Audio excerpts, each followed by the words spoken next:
हर हर महादेव दोस्तों, आपके अपने चैनल शिव धार्मिक में आपका बहुत बहुत स्वागत है। भगवान भोलेनाथ की कृपा आप पर और आपके परिवार पर सदा सर्वदा बन रहे। दोस्तों, शिवरात्रि आने वाली है। महाशिवरात्रि पर विशेष एक संपूर्ण प्रेम कहानी शिव और शिवा की। तो दोस्तों, आओ सुनते हैं ये कहानी। प्रेम शब्द में 2.5 अक्षर होते हैं जो 2 पूर्ण और एक अधूरे शब्द से बना होता है। कहा जाता है कि प्रेम शब्द ही अपूर्ण है, इसलिए हर किसी को यह पूर्ण रूप से नहीं मिलता। परंतु शिव और पार्वती जी की प्रेम कहानी अनेक कष्टों के पश्चात ही सही पर पूर्णता प्राप्त प्रेम का प्रमाण है। चाहे इस प्रेम को संपूर्ण होने में युग युगांतर लगे हों, इस प्रीत में पार्वती जी का कठोर तप तो शिव जी की सदियों की प्रतीक्षा समाहित है। इन दोनों जितने अद्भुत जीवन साथी आज तक कोई नहीं हुए। तीनों लोकों के स्वामी होकर भी शिव जी के पास न स्वयं की धरा न ही स्वयं का आकाश रहा। बस प्रकृति की गोद में बसा कैलाश पर्वत ही उनका निवास स्थान हुआ। और दूसरी ओर पार्वती जी हर जन्म में राजकुमारी या बड़े घर की कन्या हुई। फिर भी उन्होंने अपने जीवन में शिव जी से अधिक किसी की भी चाह कभी नहीं की।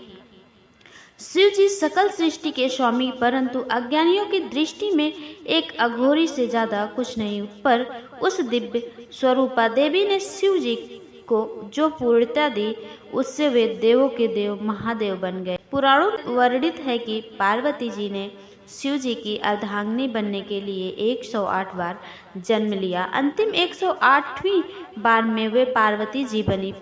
पार्वती जी के स्वरूप से पहले उनका जन्म दक्ष प्रजापति की कन्या के रूप में हुआ। तब उस जन्म में भी उन्होंने प्रेम से वशीभूत होकर शिव संग प्रेम विवाह किया।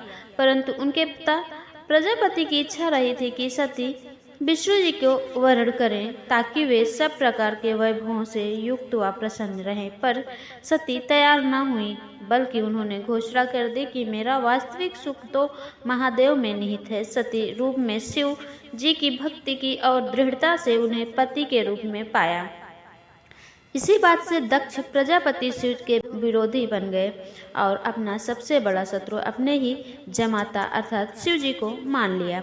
शिव जी को तुच्छ दर्शाने के लिए दक्ष ने एक महायज्ञ का आयोजन किया, जिसमें सभी देवी देवता, यक्ष, किन्नर, साधु संत, ऋषि मुनियों को बुलाया गया। बस स्वयं की पुत्री जमाता को छोड़कर इस यज्ञ में जाने हेतु पार्वती जी ने शिव जी को समझाया कि आमंत्रित तो परायों को किया जाता है, अपनों को नहीं। और वे वहां बिन बुलाए पहुंची तो उन्हें बहुत अपमानित होना पड़ा। उन्हें शिव जी की बात न मानकर गलती हो जाने का भान हुआ और जब उन्होंने शिव जी के प्रति अपमानजनक शब्द सुने तो वे यज्ञ के अग्निकुंड में कूद गईं।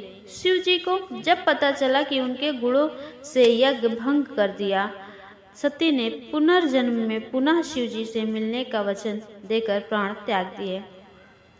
शिव जी माता सती का मृत शरीर लिए विक्षिप्त से घूमते रहे। तब विष्णु जी ने सुदर्शन चक्र से 51 भागों में सती का तन काट दिया, जो आज भी 51 शक्तिपीठ के रूप में स्थापित है। वर्षों वर्ष शिव जी का वियोग कम नहीं हुआ, बल्कि बढ़ता ही गया।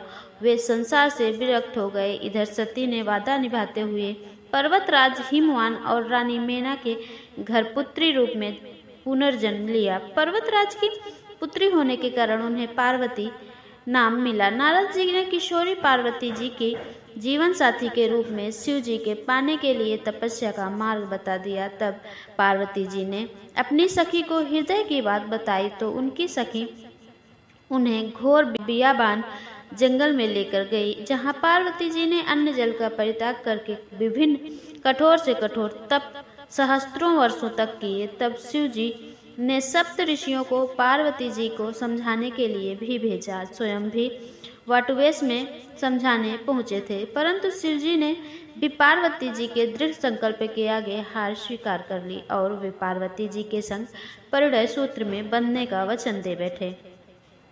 इस वचन को शिव जी ने फाल्गुन मास कृष्ण पक्ष की चतुर्दशी अर्थात शिवरात्रि पर पूर्ण किया। शिव और शिवा का महामिलन शिवरात्रि को हुआ, इसलिए यह दिन महाशिवरात्रि बन गया। कितनी कठिनाइयों को सहन करते हुए महलों की राजकुमारी पार्वती जी पर्वतवासिनी बन गई।